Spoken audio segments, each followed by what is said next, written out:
Hello, my name is Shahzad Ahmed. I'm the president of Elite Training Pros.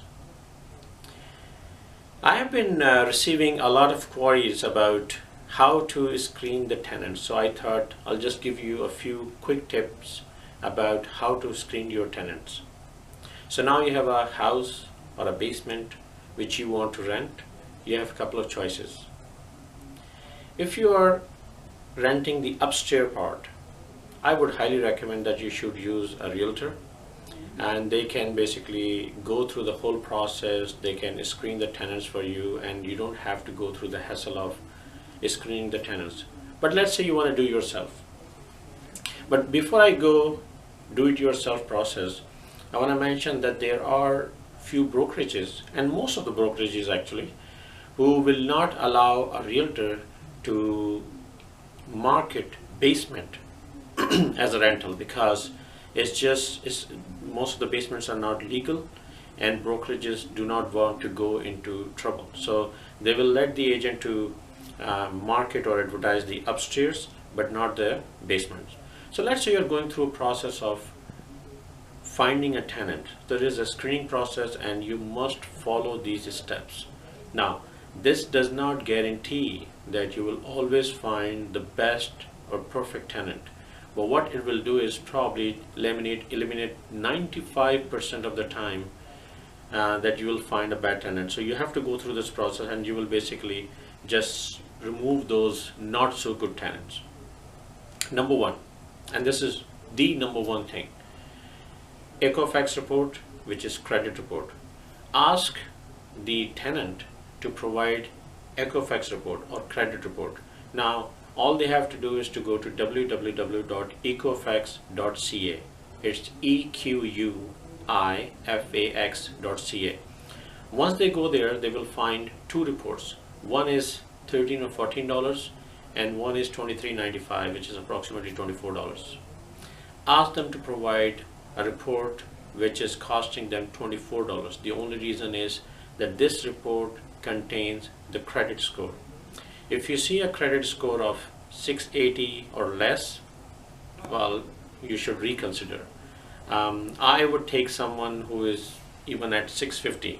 I'll take them, but 650 or more, I think, should be the range where you should be looking for a tenant with this kind of score. The second thing is job letter. They must provide you a job letter. So mostly people will accept a job for 2 years or 24 months.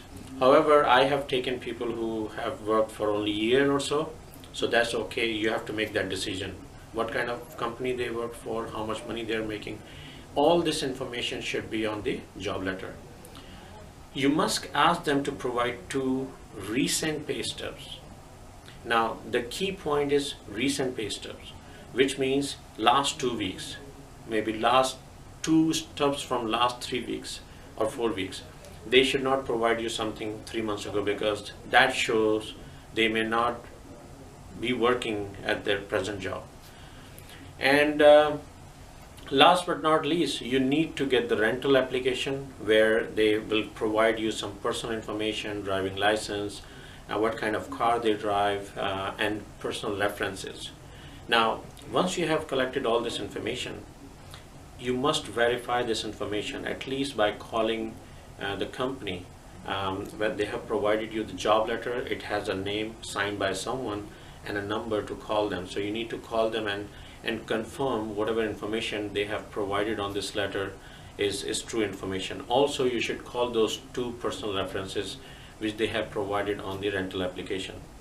Apart from that, when you are getting the lease agreement signed, you must have a condition which is conditional upon verifying all the information provided by the tenant. You understand the concept? So you are getting all this information, but if you don't have the clause and you sign that lease agreement, you're bound to have that tenant in your property.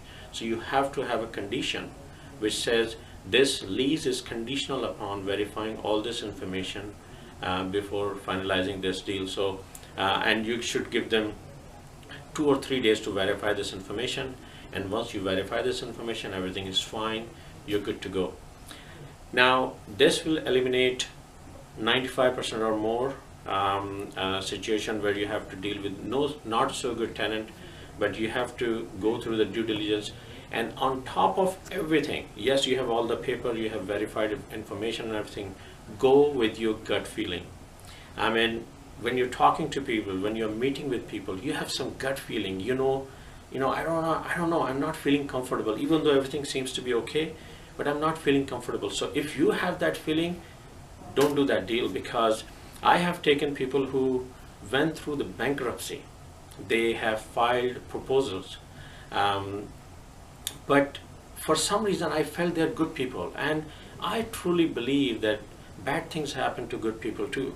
So sometimes, it's not about papers, it's not about the credit score. Yes, it will filter a lot of people for you, but at the end, the last thing that you have to do is your gut feeling. You need to talk to them and feel how you are connected. Do you have positive vibes or do you have negative vibes? So that would be your final decision.